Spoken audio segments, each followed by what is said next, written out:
Okay, everyone, and this is for you guys who were so quick in class to say, no, I would offer the particular solution to be y equals k cos x. Ha, ha, ha.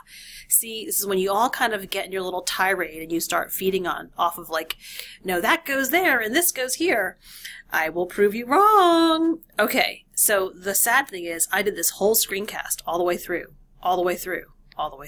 and guess what happened? Did the whole thing, and went to hit the link that said upload to YouTube, and you know what I hit instead? I hit delete, and the whole thing was deleted. But luckily it at least saves my writing, so all I have to do is just talk you through it. Okay, here's what I asked you. What if you have this?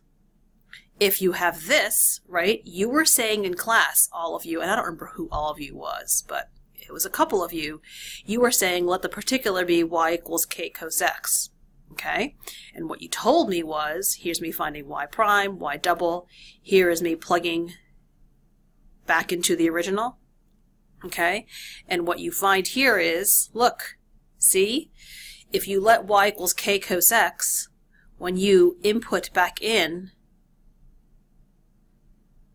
oh, shoot, I went too fast. Sorry.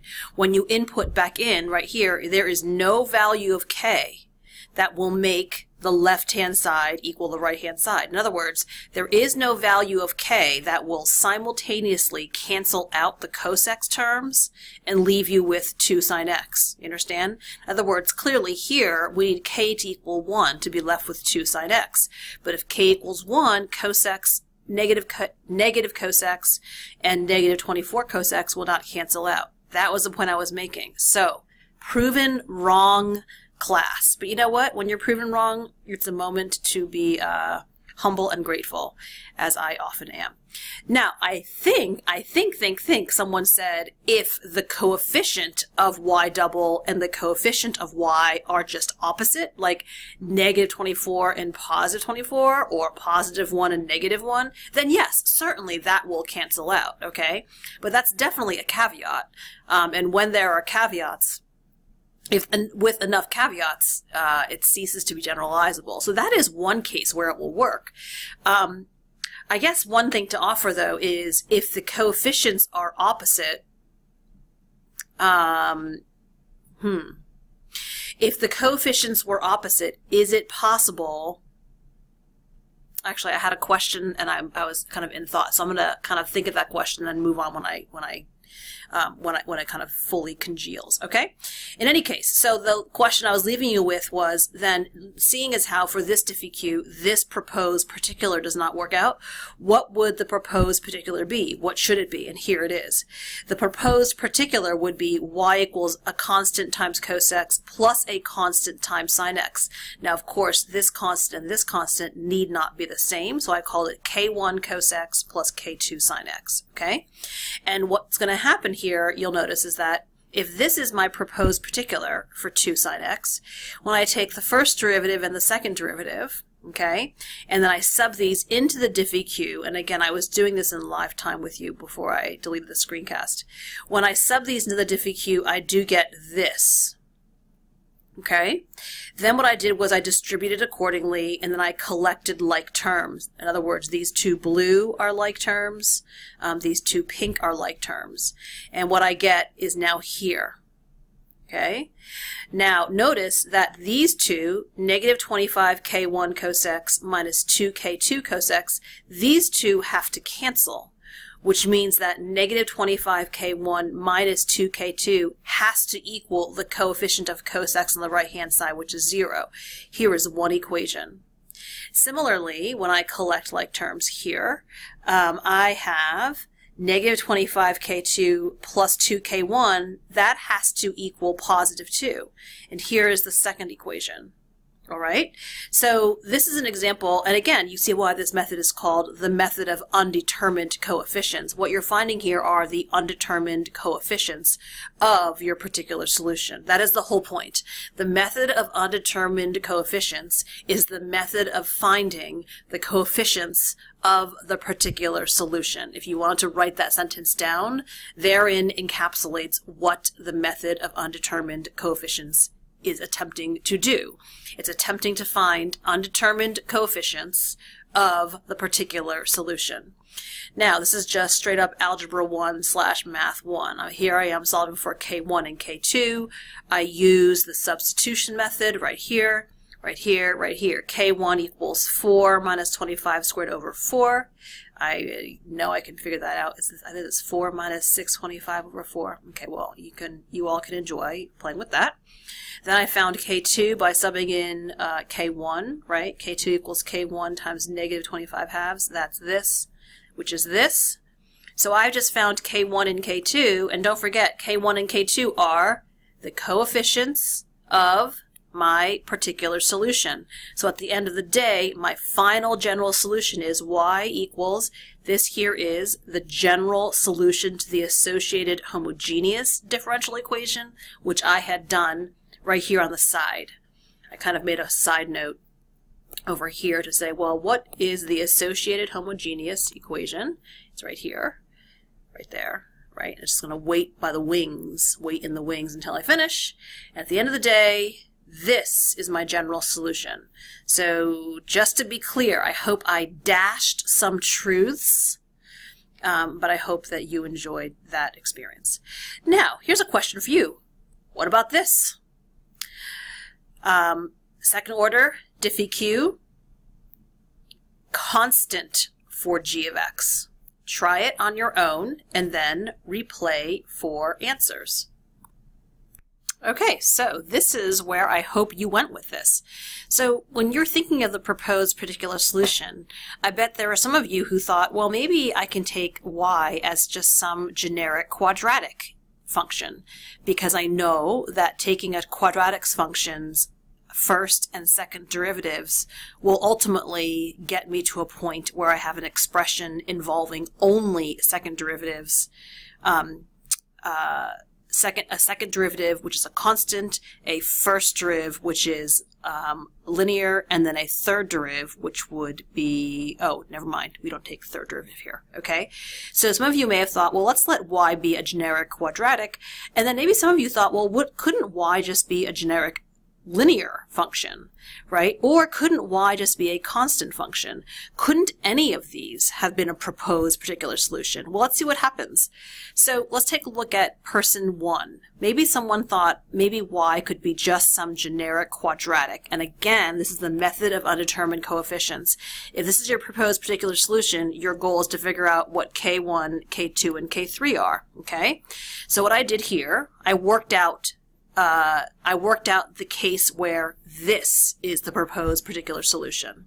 So I put, well, let's see. Here's y prime, here's y double. And again, my logic is telling me that if I'm subbing y prime, and y double into the diffie-q, I see that in the end, my expression here is going to involve perhaps coefficients of x squared and x, that ultimately I could figure out values of those coefficients that would make the terms involving x squared and x become 0, right? What that means is, okay, follow me. Here's the general quadratic proposed solution, y prime, y double. Here it is subbed into the diffie-q. Okay, and I had to smoosh it here because I ran out of room. It's little 7s just smooshed in there, all right? Then I went ahead and just distributed. This is just mindless, right? What I did here below is I put in like terms. I highlighted like terms. The blue are the constants. The green are my degree 2 terms, x squared. The pink is my degree 1 term. Now, if I look at this, negative 24k1 x squared, there is no x squared term on the right-hand side. K1, therefore, must equal 0. Well, if k1 equals 0, look, then this term zeroes out. Negative 24 k2x, there is no x term over here. K2 must equal 0. Look at that. If k2 equals 0, I'm finally left with the constant terms, 2k1 minus 2k2 minus 24k3, that has to all equal 7. Well, if k1 and k2 are both equal to 0, that means k3 has to equal negative 7/24. So at the end of the day, my particular solution here is y equals negative 7/24. And then my general solution to the Diffie-Q becomes y equals C1e to the, it's the same associated homogeneous. So it is C1e to the negative 4x, C1e to the negative 4x plus C2e to the 6x, okay, e to the 6x minus 7/24. Look at that, okay? Now, maybe you're someone who didn't necessarily think of the general quadratic, and you just said, couldn't just y1 equal a constant? You just jumped here. Okay, well, let's see what happens. So let's kind of redo this. If y just equals a constant, k sub 1, this is my proposed solution. And the logic behind this is is this. Well, if I want my Diffie-Q is this, and I want my function y to satisfy this Diffie-Q, one could argue that when I input in y here, its second derivative and first derivative must somehow not introduce a variable x into the big picture. Okay, because I see here the right-hand side does not have the variable x in it, right? It's just a constant. So one of two things has to happen. I either have to have a constant function, y equals a constant, or some function such that if a variable of x or of x squared or, you know, or any function involving x is introduced, it's somehow canceled out. That'd be the logic behind thinking of this one, this equation, right? As a proposed solution, that if I were to introduce x and x squared into the left-hand side, I would somehow be able to manipulate constants to cancel them out, right? But then some of you who are maybe a bit more quick may have thought, well, why can't y just equal a constant? Well, let's see if that varies our solution at all. If y equals k1, we know that y prime equals 0, and guess what? Y double equals 0. Inputting these into the Diffie-Q, I think you can do it on your own, but when you input those into the Diffie-Q, you will see that you get negative 24 times k1 equals 7. k1 equals negative 7/24. And you are at the same endpoint. Okay? Very good. Equation number 2 for you to try. How about this one? All right, here we go. Wrapping all things together. Please solve this one. This one I just made up. Now I know when you hear me say that, some of you are probably groaning, and I guess I won't let that hurt my feelings. But some of you are groaning, but you know what? I made this up and then I actually worked it through to make sure that I did not have any mishaps. So, yay. Okay, solve this. And then, oh, whoops, hold on. I don't want you to see anything. Solve this, please. Solve this Diffie-Q, and then replay me for the full solution. Mind you, this is a, well, I won't tell you anything else. Go ahead, try it. Okay, you've tried it on your own. You've replayed me. The first thing I am going to do here is make note of the fact that this oh my goodness, heavens to beans. I meant to go up here. I'm sorry, boys and girls. Solve for the general solution of this Diffie-Q right here. Excuse me. I'm so sorry. The first thing you would do is solve for the associated homogeneous equation right here. When you do that, you get complex roots right here. When you have complex roots, you know the general solution to the homogeneous is going to be right here. Step 2, we're going to now solve for the non-homogeneous differential equation. The proposed particular equation here is key. It is quadratic. Okay, you could have gone up higher. You can go cubic, you can go quartic, but it has to be quadratic, at least quadratic, to account for all possibilities. And again, the method of undetermined coefficients is called that because in the course of doing this, we're trying to figure out what this particular solution is by finding what those coefficients are. First deriv, second deriv. Subbed into the Diffie-Q right here. And again, sorry, I had to smoosh right here. I ran out of room. I keep running out of room. These are very long. My next line is kind of critical. Look at that. After I sub everything and I distribute accordingly, I notice that I can then start collecting terms. There's only 1 degree term on the left and there's 1 degree term on the right, but 3a I know has to equal 1, so a equals 1/3. Notice on the left-hand side, there's a degree 1 term here, degree 1 term here. Degree 1 term on the right, the coefficient must be equal to -1. Therefore, 2a plus 3b must equal -1. Subbing a in for 1/3, I get b equals -5/9. Done. Then I have the constants to reconcile with. 4a plus b plus 3c naturally must equal 0 because there is no constant on the right-hand side.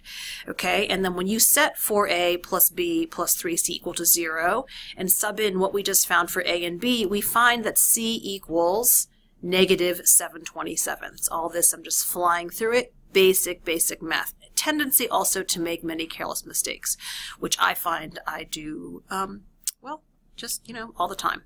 But most important, we have the ideas, right? So that means my particular solution to the non-homogene is right here. General solution then is associated homogeneous general solution plus a particular solution. This is the general solution to the Diffie-Q. Now, homework tonight is going to be the following, and also you've already done part of it if you, did the problems accordingly here, but I hope I clarified, and once again, this is called the method of undetermined coefficients, okay? Homework is, okay, just these 2 questions, but here's the question I'm going to have for you tomorrow when you come into class. If you are looking at, when you look at question number 35, right, and you're asked to verify in part A, and then they ask you in part B to kind of see if you can make a connection between what you found in A. I guess my question to you is, have you noticed anything about the relationship between solutions to Diffie-Qs when just the right-hand side is different? In other words, when you look at the solution to this Diffie-Q, the solution to this Diffie-Q equals the solution to the homogeneous counterpart and the solution to a particular, okay? If I were to go over here and say, if I had this Diffie-Q,